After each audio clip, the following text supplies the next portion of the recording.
آپ دیکھیں گے پوری قوم اس کا حصہ بن رہی ہے، اس لیے کہ ایک غریب آدمی کا تعلق کسی بھی پارٹی کے ساتھ ہو لیکن بوجھ پر اس پر آتا ہے جو آپ کے وی آئی پی ہے، جو بڑے لوگ ہیں، جو مالدار لوگ ہیں، جو جاگیردار ہے، جو وڈیرا ہے، اس کا بل اگر 1000 روپے فی یونٹ آ جائے اس نے دینا ہی نہیں ہے، نہ بجلی جو میٹر ریڈر ہے وہ ان کے گھر تک، ان کے بنگلے تک پہنچ سکتا ہے، لیکن غریب آدمی کا میٹر پھر کاٹ کر اٹھا کر لے جاتے ہیں۔ اس لیے ہم نے اپنے نوجوانوں کو یہ ایڈوائس کیا ہے کہ کسی گلی میں میٹر ریڈر نے کسی غریب آدمی کی میٹر کو کاٹنے کی کوشش کی، اس کا راستہ روکے۔ تو 2 ستمبر کا یہ ہمارا ہڑتال پرامن ہڑتال ہوگا اور ہم حکومت کو مجبور کریں گے کہ اپنے اس ظالمانہ اقدامات کو واپس لے لے۔ اور سراج صاحب ایسی بھی کچھ ویڈیو سامنے آ رہی ہیں سوشل میڈیا پہ جہاں پر مسجدوں میں بھی، مساجد میں اعلان کیا جا رہا ہے کہ آپ نے بجلی کا بل ادا نہیں کرنا جب تک کہ حکومت کی طرف سے کسی قسم کا کوئی لاہے عمل سامنے نہیں آتا، کوئی اسٹریٹجی سامنے آتی۔ اس حوالے سے ہنگامی اجلاس بھی بلایا گیا، نگراں وزیر اعظم کی جانب سے انہوں نے 48 گھنٹے کا بھی ٹائم دے دیا ہے کہ کسی بھی طریقے سے کوئی اسٹریٹجی سامنے لائی جائے کہ عوام سے برڈن جو ہے وہ بلوں کا کم کیا جا سکے۔ کیا اسٹریٹجی ہو سکتی ہے سراج الحق صاحب؟ آپ کا ایکسپیرینس کیا کہتا ہے، حکومت کو کیا کرنا چاہیے، ریلیف کیسے دیا جا سکتا ہے عوام کو؟ دیکھیے، کل جو اخبار میں خبر آئی ہے کہ انہوں نے 17 گریڈ سے لے کر 22 گریڈ تک افسران جو مفت بجلی لیتے تھے اس کے مفت بجلی انہوں نے ختم کر لی، ٹھیک ہے، لیکن پھر خزانے سے اسی کے بدلے میں ان کی تنخواہوں میں اضافہ ہوگا۔ تو یہ تو 100% عوام کے ساتھ دھوکہ ہے، فراڈ ہے۔ ہم یہ کہتے ہیں کہ آپ بڑوں سے لے لے غریبوں کو دے دے، آپ غریبوں سے لے کر بڑوں کو دے دیتے ہیں، یہ کہاں کا انصاف ہے؟ اس لیے حکومت جو کچھ بھی کر سکتی ہے، بہت کچھ کر سکتی ہے، یہ کم از کم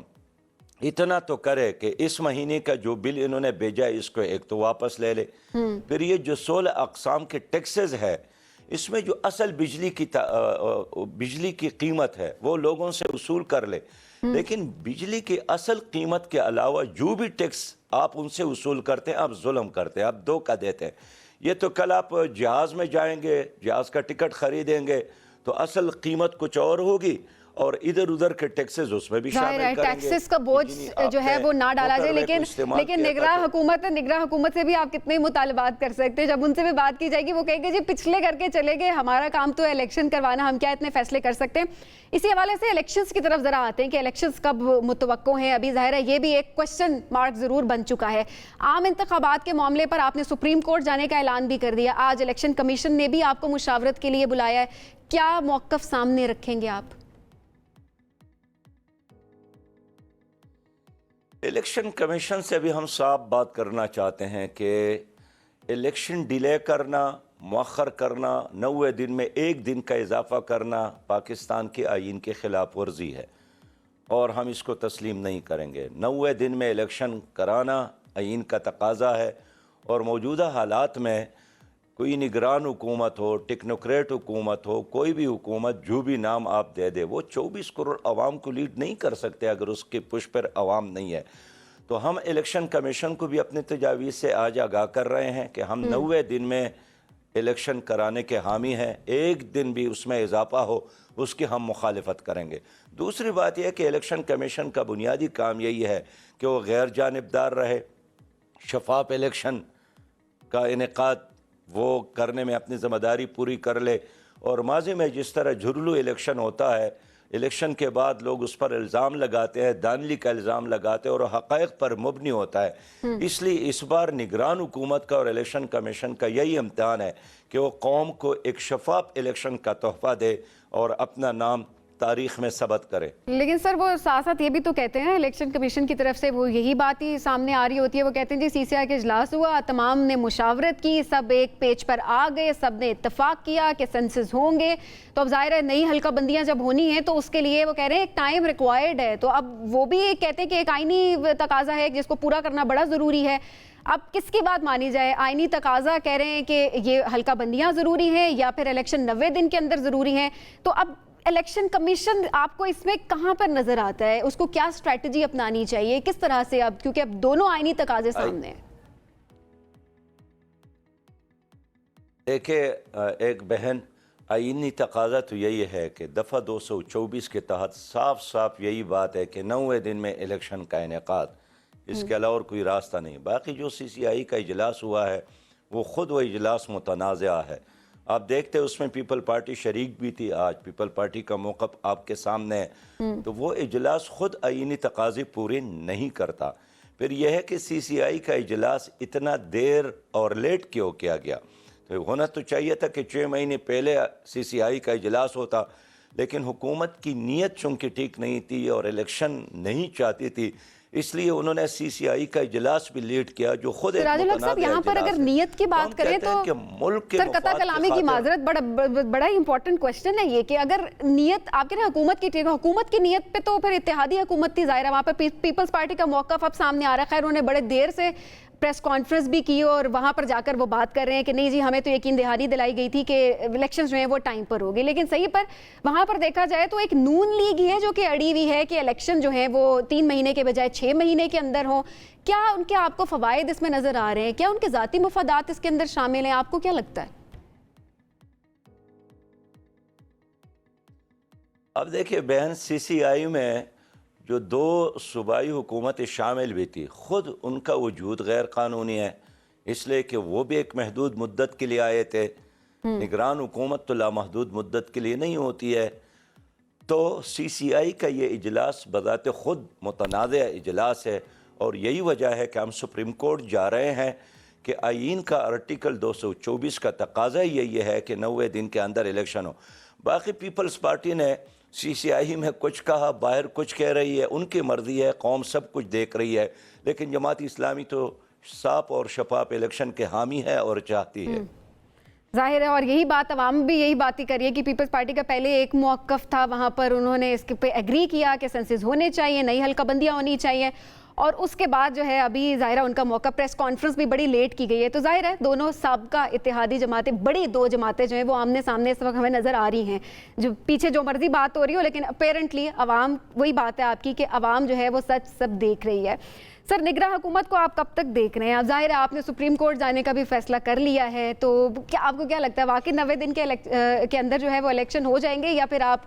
کچھ ٹال مٹول دیکھ رہے ہیں، کچھ آپ کو لگ رہا ہے کہ دال میں کچھ کالا ہے؟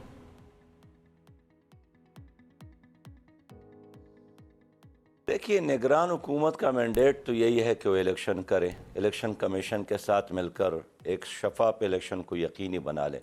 اور میں پھر کلیئر کروں کہ ایک دن بھی نگران حکومت کے مدت میں اضافے کا ہم حامی نہیں ہے۔ اس وقت یہ نگران حکومت ایک وزیر اعظم ہے، باقی کیبنٹ میں جو لوگ ہیں لوگ اس کو کم ہی جانتے ہیں، صوبائی حکومتیں ہیں، اس کا عوام کا ان تک کوئی اپروچ نہیں ہے۔ تو آپ خود اندازہ کر لے، خیبر پختونخوا میں ایک طویل عرصے سے اسمبلی نہیں ہے، پنجاب میں اسمبلی نہیں ہے، تو آخر عوام کے مسائل پر کون بات کریں گے، کون ایکچولی یہیں سے لوگوں کا بھی شک و شبہات شروع ہوئے ہیں کہ وہ یہی تو بات کر رہے ہیں کہ وہاں پر جب الیکشن ہونے چاہیے تھے دوبارہ سے نہیں ہوئے، نگراں حکومت نے کب تک وہاں پر حکومت کیا اور کون کون سے فیصلے کیے ہیں وہ بھی عوام کے سامنے۔ تو ظاہر ہے اب سوالات اسی لیے تو اٹھ رہے ہیں کہ اب دوبارہ سے وہی چیز تو ریپیٹ نہیں ہوگی جو کہ کے پی میں اور پنجاب میں ہوئی ہے۔ میں یہی چاہتا ہوں کہ پنجاب کا اور کے پی کے کا تجربہ مرکز میں نہ دہرایا جائے۔ 24 کروڑ عوام ہے، اس کو آپ ایڈہاکزم کی بنیاد پر یا ایک کمزور حکومت کی بنیاد پر چلائیں گے، ملک کا نقصان ہوگا، مسائل حل نہیں ہو سکتے، ڈیسیجن نہیں کر سکتے۔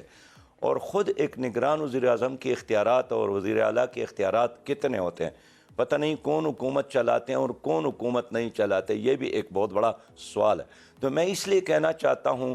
کہ پاکستان میں اب اچھی روایت قائم کرنی چاہیے، اور یہ نہیں ہونا چاہیے کہ کوئی بھی حکومت آ جائے پھر لوگ اس کے ہٹانے کا مطالبہ کرے اور وہ بھی ہو نگران حکومت۔ تو اچھی بات یہ ہے کہ اگر جناب انوار الحق کاکڑ صاحب